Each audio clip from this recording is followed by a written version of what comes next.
안녕하세요. 맘스외과 성형외과 유방외과 전문의 배진혜 성형외과 전문의 신승환 원장입니다.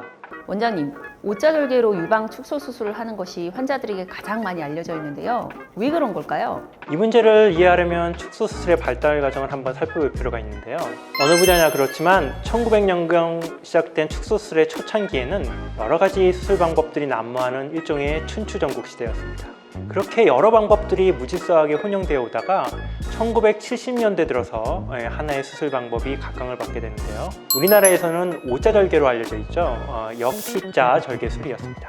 이 수술 방법은 지금도 그렇지만 초창기에는 주로 아래쪽 깊이판, 그러니까 아래쪽 혈관을 이용했었는데요. 가슴 근육에서 분지에 나오는 큰 혈관을 이용할 수 있어서 유두개사의 부작용이 적고 안정적인 혈류 공급이 가능했습니다. 또 축소 수술에 처음 입문하는 의사들도 수술 방법이나 디자인 면에서 이해하고 습득하기가 용이했기 때문에 80년대, 90년대까지 주요한 축소 수술 방법으로 자리를 잡았고요. 그 후에도 지금까지 근 50년 동안 꾸준히 사용되어 온 방법이었기 때문에 환자분들 입장에서도 가슴 축소 수술에 대해 떠올릴 때 가장 익숙한 그런 수술이 된 것 같습니다. 그런데 저는 오자절개를 계속 하면 할수록 아쉬운 점들이 많이 생기더라고요. 같은 여성의 입장에서 볼 때 역시 흉터 부분이 너무 속상했고요. 오자의 내측 부분인 가슴골은 비효성 반응도 잘 남는 부분이잖아요. 특히 환자가 누워있을 때 상대방에게 드러나는 그 흉터의 느낌이 안타까웠습니다. 환자는 잘 안 보이지만 남들에게 보이는 저 부분만 안 보인다면 더 만족스러운 수술이 될 텐데 이런 생각이 들더라고요. 피부 특성상 우리 동양인들은 서양인들보다 비효성 반응이 훨씬 잘 생기는데요. 보통 축소 수술 후에 생기는 이 울퉁불퉁하고 빨간 흉터는 수술 후 초기에 바로 생기는 것이 아니라 수개월의 시간이 지난 후 점진적으로 생기게 되는데요. 개인의 피부 특성에 따라 그리고 365일 24시간 지속되는 중력의 영향으로 인해서 피부의 긴장도가 점차 증가하기 때문에 처음에는 좋아 보였던 흉터가 나중에는 안 좋은 흉터로 변할 수도 있는 거죠. 때문에 봉합 기술 자체도 중요하겠지만 무엇보다 장기간의 흉터 경과를 지속적으로 꾸준히 관리해 나가는 것이 중요하다고 하겠습니다. 봉합 실력이나 레이저 치료도 흉터에 도움이 되겠지만 제 생각에는 애초부터 아예 흉터를 적게 만드는 것이 흉터가 안 남는 가장 확실한 해결책인 것 같아요. 그렇죠. 특히 젊은 여성이나 비효성 반응의 체질이 있는 분들에서는 절대 가볍게 볼 수 없는 문제니까요.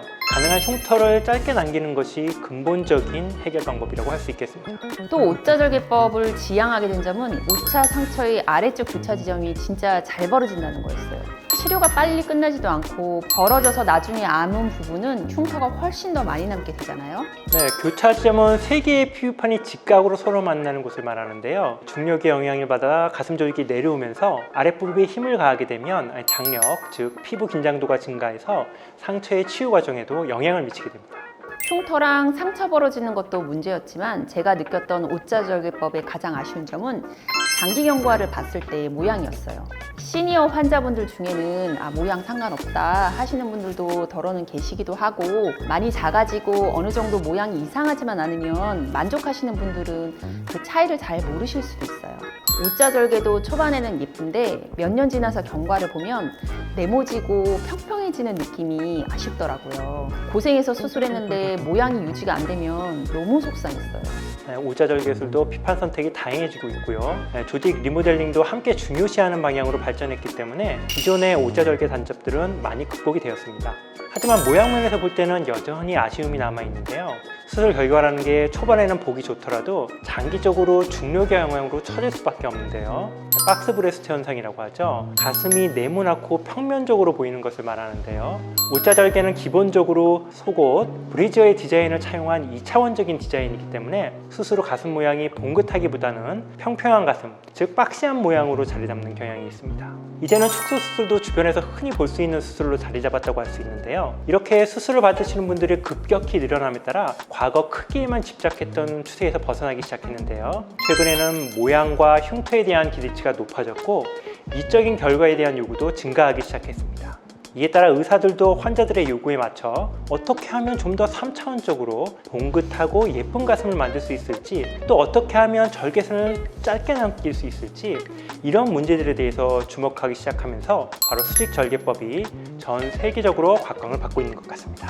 저 개인적으로는 수술 방법을 처짐이 작은 가슴은 수직절개술로 하고 O자가 필요한 크기 가슴은 J자 절개술로 하면서 제가 O자 절개를 하면서 아쉬웠던 점들이 해결되어서 너무 만족스럽습니다. 오늘은 가슴 축소 수술을 하면서 느낀 부분에 대해서 그 중에서도 특히 O자 절개법에 관련된 이야기를 나누어 봤습니다.